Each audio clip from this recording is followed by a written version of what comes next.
सूबे के मुख्यमंत्री ने साफ साफ कह दिया था कि यूपी में रहना है तो कायदे से रहो, वरना अगले चौराहे पर यमराज खड़ा मिलेगा।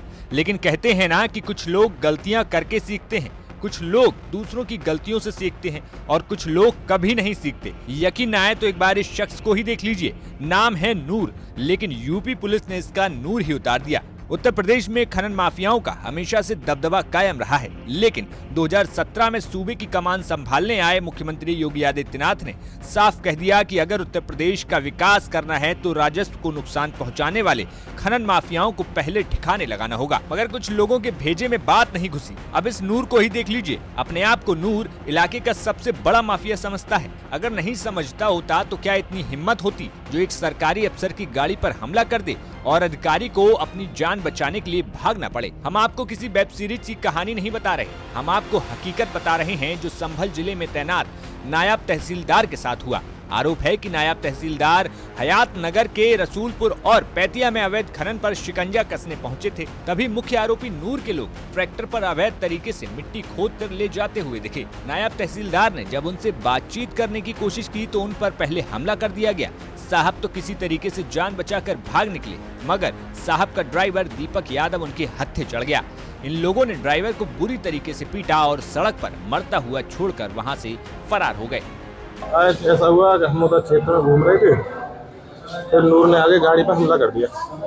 किसने? नूर खननिया। कहाँ जा रहे थे तुम?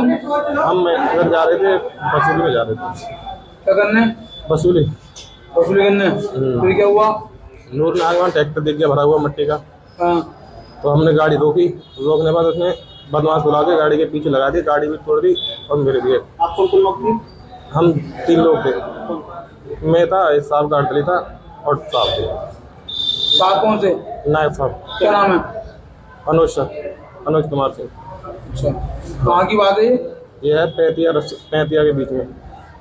क्या नाम है खनन माफिया का उसको? नूर। कितने लोग थे उसके साथ? उसके साथ थे 12 लोग। क्या हुआ? क्या था आपके साथ? क्या था आपके साथ? हमारे साथ पकड़ के गाड़ी में तोड़ा फाड़ी कर दी। मैं गाड़ी में रोका था, उतरा था तो उतर के मुझे मेरे बैक में मार दिए। सरकारी गाड़ी थी। नायब साहब कहाँ हैं? उनका पता नहीं है अभी। तो साथ में थे आपके? हाँ। आपको कौन लाया यहाँ पे अस्पताल में? मेरे लिए ये इनके क्या नाम है? मेरी बाइक कहाँ? पुलिस पहुंची यहाँ पे? पुलिस की पता ना, मैं तो बेहोश था जब उस टाइम। लेकिन कहानी बस यहीं खत्म नहीं हुई। कहानी तो यहाँ से शुरू हुई। घटना की जानकारी जैसे ही पुलिस को लगी, उसके हाथ पैर फूल गए। एक अफसर की कहानी जैसे कि जंगल में आग की तरीके से फैल गई। पुलिस हरकत में आई और 5 नामजद आरोपियों में से 2 को गिरफ्तार कर लिया। लेकिन असली आरोपी नूर अभी भी पुलिस की गिरफ्त से बाहर था। पुलिस ने नूर के बारे में जानकारी देने वाले को 5000 रुपए का इनाम देने की घोषणा कर दी। जिसके बाद पुलिस को किसी ने सूचना दी कि नूर अपने 2 साथियों के साथ मुजफ्फरपुर शेरपुर इलाके में एक्टिव पाया गया है। पुलिस ने समय रहते ही इलाके को कॉर्डन ऑफ कर दिया। थोड़ी देर बाद आरोपी मोहम्मद नूर अपने 2 साथियों के साथ मौके पर जैसे ही पहुंचता है, पुलिस ने उसे सरेंडर करने को कहा, मगर उसने फायरिंग शुरू कर दी। जवाबी फायरिंग में मोहम्मद नूर को गोली लग गई और उसे छोड़कर उसके बाकी के 2 साथी फरार हो गए। उत्तर प्रदेश के संभल जिले में 3 दिन पहले नायब तहसीलदार की गाड़ी पर हमले के मुख्य आरोपी खनन माफिया को मुठभेड़ के दौरान बीती रात गोली लगी है। जहां घायल होने के बाद पुलिस ने आरोपी खनन माफिया को गिरफ्तार कर लिया है। वहीं एक पुलिसकर्मी भी गोली लगने से घायल हुआ है। दरअसल 3 दिन पहले हयातनगर थाना क्षेत्र में संग्रह वसूली के लिए गई नायब तहसीलदार की गाड़ी पर अवैध खनन से भरी हुई ट्रैक्टर ट्राली को रोकने पर खनन माफिया ने हमला कर दिया था, जिसके बाद नायब तहसीलदार की गाड़ी के ड्राइवर को रोककर खनन माफिया ने बुरी तरह मारपीट की थी। जिसके बाद संभल के स्थानीय पुलिस प्रशासन को स्थानीय स्तर से लेकर शासन स्तर तक भारी फजीहत का सामना करना पड़ा था। लेकिन अफसर से लेकर स्थानीय पुलिस तक इस मामले का डैमेज कंट्रोल करने में लगी हुई थी। जिसके बाद बीती रात खनन माफिया के इलाके में होने की सूचना मिली तो हयातनगर थाना पुलिस ने घेराबंदी कर ली।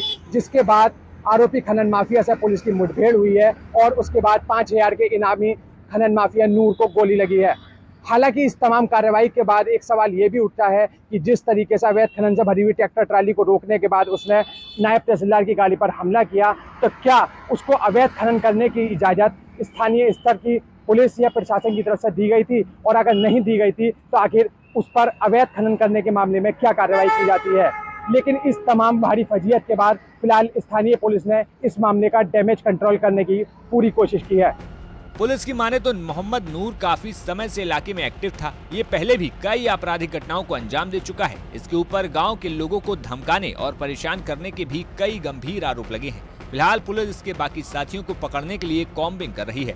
संभल से अभिनव माथुर की रिपोर्ट, यूपी तक।